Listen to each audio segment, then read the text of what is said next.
Sandeshkhali Shibu Hazra police হেফাজতে সন্দেশখালী শিবু 8 দিনের police হেফাজতের নির্দেশ 26শে ফেব্রুয়ারি পর্যন্ত পুলিশ হেফাজতে শিবু হাজরা। আমরা জানি গতকালই শিবু হাজরাকে গ্রেফতার করে পুলিশ এবং 26শে ফেব্রুয়ারি পর্যন্ত পুলিশ হেফাজতে শিবু হাজরা নির্দেশ বসিরহাট মহকুমা আদালতের। প্রতিনিধি সৌরভ এই মুহূর্তে আমাদের সঙ্গে রয়েছেন, সরাসরি সৌরভের কাছে যাব। সৌরভ, সকাল থেকেই আমরা যে খবরের দিকে নজর রেখেছিলাম এই শিবু হাজরার বিরুদ্ধে ধর্ষণ খুনের চেষ্টার অভিযোগ, সেক্ষেত্রে আদালতে যখন কোর্টে যখন প্রডিউস করা হলো কোন কোন সওয়াল জবাব প্রক্রিয়া চললো আদালতে?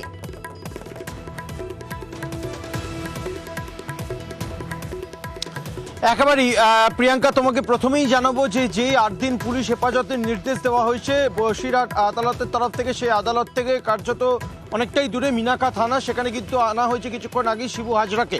এই থানাতেই আগামী 8 দিন তাকে রাখা হবে এবং জিজ্ঞাসাবাদের যে প্রক্রিয়া সেটি কিন্তু করা হবে।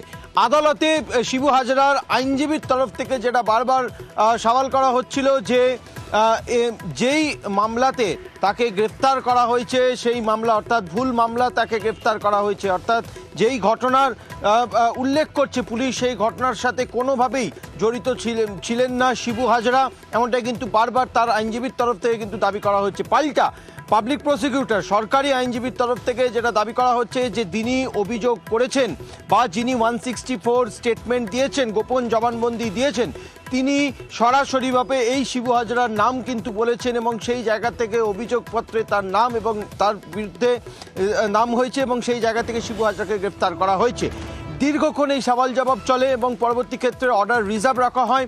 পুলিশের তরফ থেকে 10 দিনের পুলিশি হেফাজতের চাওয়া নিয়ে কিন্তু প্রেয়ার করা হয় আদালতে এবং সর্বশেষে দীর্ঘক্ষণ রিজার্ভ রাখার পর বসিরহাট আদালতের বিচারকের তরফ থেকে 8 দিন অর্থাৎ আগামী 26শে ফেব্রুয়ারি পর্যন্ত পুলিশি হেফাজতের নির্দেশ দেওয়া হয় এবং সেই মর্মের নির্দেশ দেওয়ার পরই কার্যত বসিরহাট থানায় না রেখে মিনাকা থানা, অর্থাৎ আমি যে এই মুহূর্তে রয়েছি মিনাকা থানা, তোমাকে একবার দেখাবো, এই মিনাকা থানাতেই কিন্তু রাখা হয়েছে শিবু হাজরাকে এবং ল অ্যান্ড অর্ডার অর্থাৎ আইন শৃঙ্খলার পরিস্থিতি কথায় মাথায় রেখে এই পদক্ষেপ এমনটাই কিন্তু মনে করা হচ্ছে বিভিন্ন মহল থেকে এবং এই থানাতে রেখেই তাকে জিজ্ঞাসাবাদ করা হবে।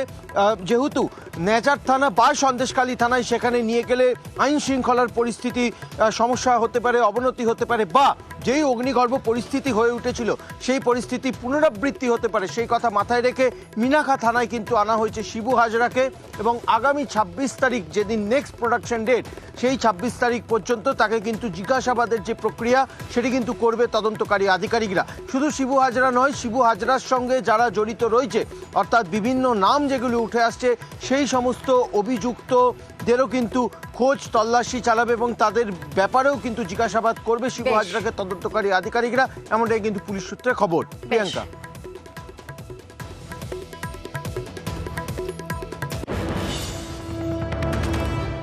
গতকাল শিবু হাজরাকে গ্রেফতার করে পুলিশ। ধর্ষণের মামলার পরেই গ্রেফতার হয় শিবু হাজরা। আজ শাহজাহান ঘনিষ্ঠ নেতাকে বসিরহাট মহকুমা আদালতে পেশ করা হয়। শিবু হাজরা জমি দখল সহ একাধিক অভিযোগ শিবুর বিরুদ্ধে। অভিযোগ 376D gang rape and attempt to murder, molestation 354B। 10 দিনের পিসি চাওয়া হয়েছিল, 8 দিনের পিসি অ্যালাউ হয়েছে।